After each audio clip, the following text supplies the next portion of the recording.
This is the Geopolitics Simplified podcast with host Areski Dowd. To find out more and where to listen, visit areski360.com. Areski is spelled A-R-E-Z-K-I.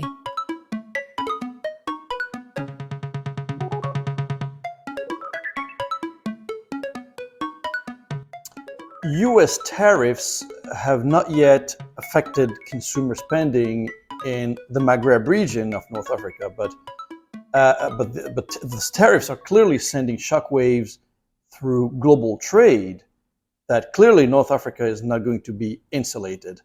Now, with Washington ramping up protectionist measures, the Maghreb is also exposed. Algeria, Morocco, and Tunisia in particular face rising import costs and supply chain instability.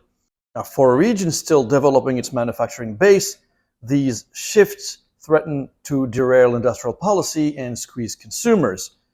But this also, by the way, offers an opening for China, which has been clearly deepening its economic presence across the region, offering infrastructure, financing, and trade partnerships, essentially prompting the region to rethink its traditional economic alignment. My name is Areski Dowd, and in this talk, I will explore how global tariff policies may be reshaping trade patterns in the region, pressuring local economies, pushing North African countries towards a new and potentially irreversible strategic reorientation.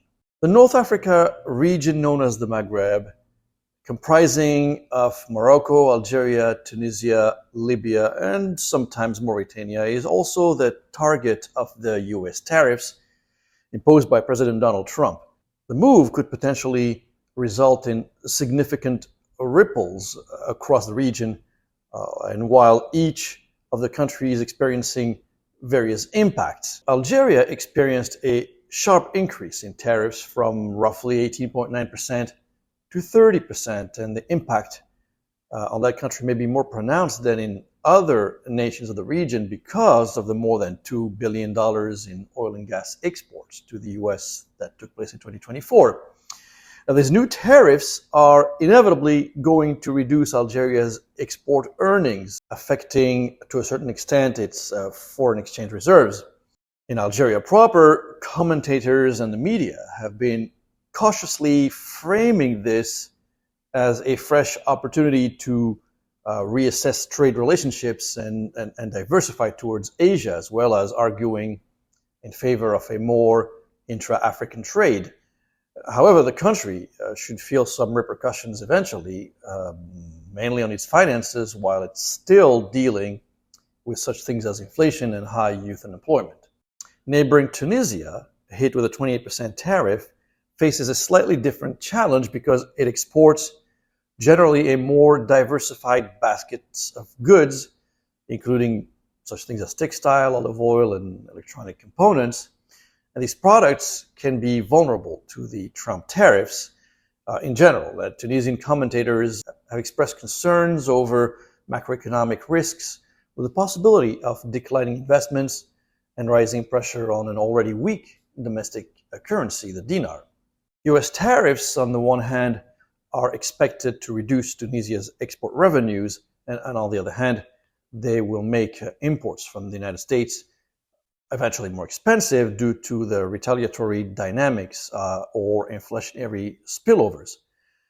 For Tunisia, this is not just another financial hardship proper, but deepening economic hardships could further fuel unrest in an already, as you know, tense social environment, a situation that echoes the conditions that sparked the Arab Spring and the Jasmine Revolution of a decade ago, which, by the way, started in Tunisia.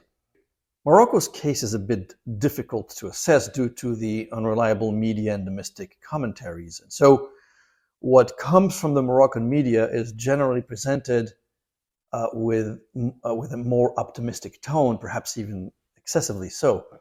Although the country faces only a 10% tariff, Moroccan sources tend to emphasize the country's strategic advantage in being relatively spared by the U.S. tariffs. We think that these portrayals from the Moroccan press, however, risk essentially minimizing the key issues.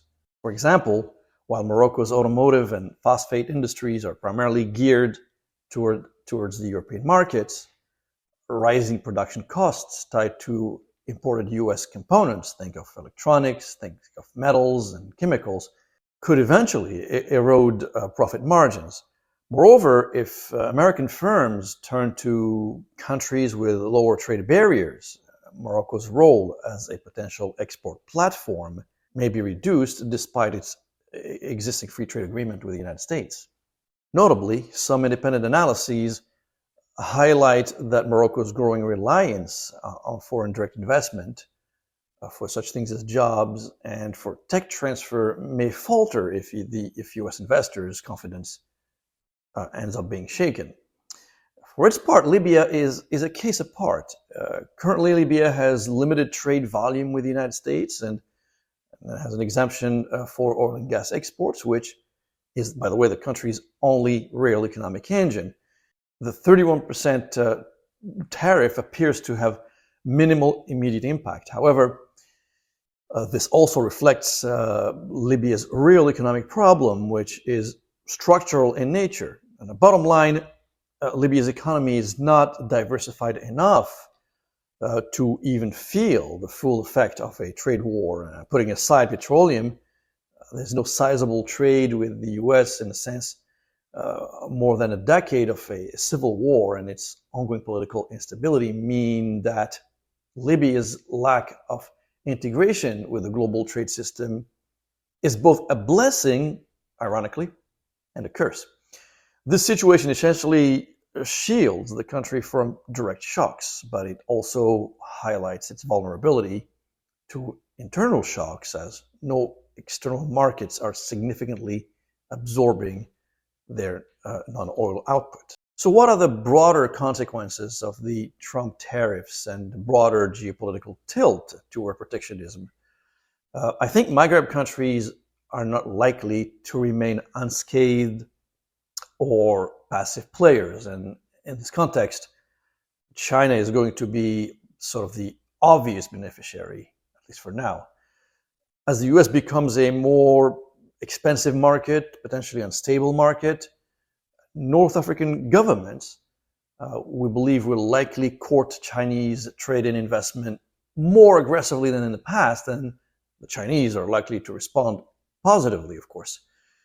This is already happening and in motion, particularly in Algeria, where Chinese infrastructure projects are expanding, and in Morocco, which, as you know, is part of China's Belt and Road Initiative. These projects and interactions are meant to expand and diversify partnerships to somewhat offset US losses in the short term. There is, however, the risk of bringing new dependencies, and there are strategic risks, especially as the China-US rivalry intensifies. Now, in the areas of trade and international commerce, we're likely to see some recalibration, but the positions of countries and regional blocs globally are still not fully set to make a final assessment. European countries, for example, may find new opportunities as North African nations seek to sort of rebalance their trade. For example, we are seeing more trade between Morocco and France.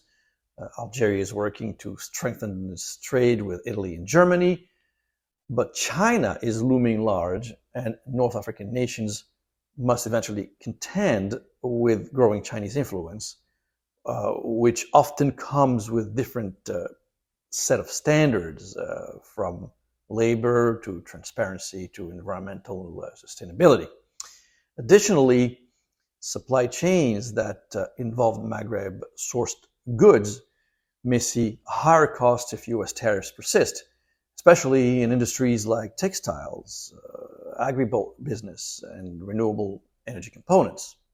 Now, the most immediate concern to me is the cost of living, and that will directly impact on the populations across the region. Reduced export revenues that would be triggered by the US tariffs clearly threaten state subsidies and job creation in the Maghreb. There is some real possibility that the governments would respond by perhaps cutting public spending. And then there is the risk that inflation and social unrest would follow. Looking ahead, the region faces more direct fiscal and political stress, even if the direct outcomes will be uneven. And think of Libya, will remain in a suspended state of economic instability and vulnerability.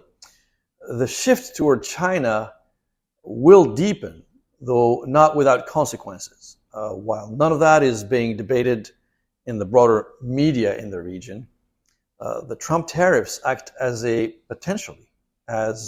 forcing mechanism, likely pushing the Maghreb countries to reevaluate their trade strategies, diversify partners, and potentially address longstanding economic inefficiencies. How will this end?